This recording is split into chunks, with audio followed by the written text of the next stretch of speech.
let's be honest, I took a lot of slack for that. Well, But here's the thing: is that I was the first prisoner of war rescued since World War II. So of course they made it a big deal. Like, and whether I was a female or a male, it wouldn't have mattered. I was the first rescued since World War II. Yes, there had been other POWs. I know that there was even a female in Desert Storm, but they classified them as released POWs, not rescued. To me, I don't think that really matters. I think if you're a POW or you're a POW and you were held, so to me, I don't, I don't look at it as any difference. But I mean, in the books, that's why they made it such a big deal, especially to the medias, because I was the first rescued since World War II and the first ever of a female rescued.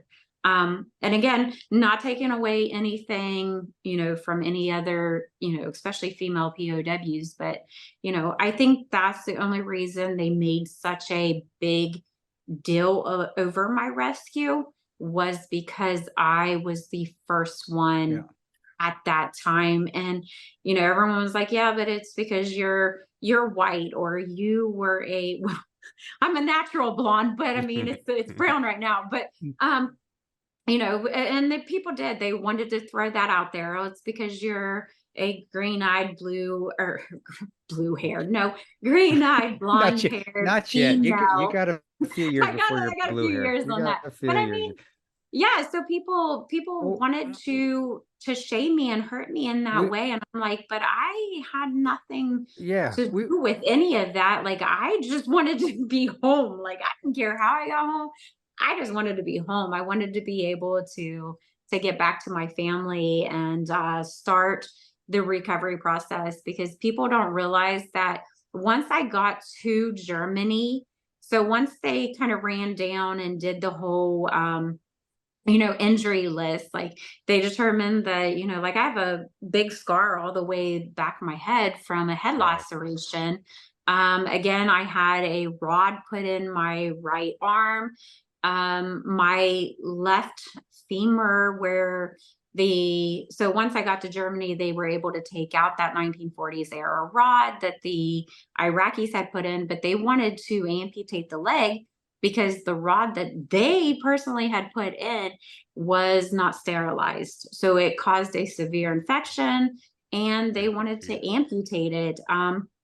My again, my left tibia was broken, so there's a rod there in place. I have nerve damage throughout my left leg from where I laid there and wasn't, given the timely treatment that I should have gotten if it had occurred over here.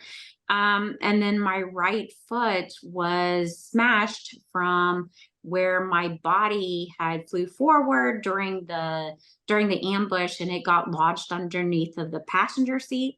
So once the Iraqis came around and jerked me out of the vehicle, they actually like turned my foot completely around, so it was laying sideways. Yeah, and just this past uh December, or sorry, November, I had my eighth operation on it to kind of correct it. So even though it's been almost 21 years, I'm still dealing with the aftermath of everything that occurred back in 2003. But um and again, because where I didn't eat, and then you gotta remember, I was almost, well, I was 19, I was about to turn 20, and I when they rescued me, I weighed 76 pounds. Wow. So, yeah, I mean, I was completely to the point where I was just, my body was ready to give out. Like, I had nothing left in me. So, So it sounds like the tang they thankfully, were giving you, it was just enough to basically keep you alive, and that's it.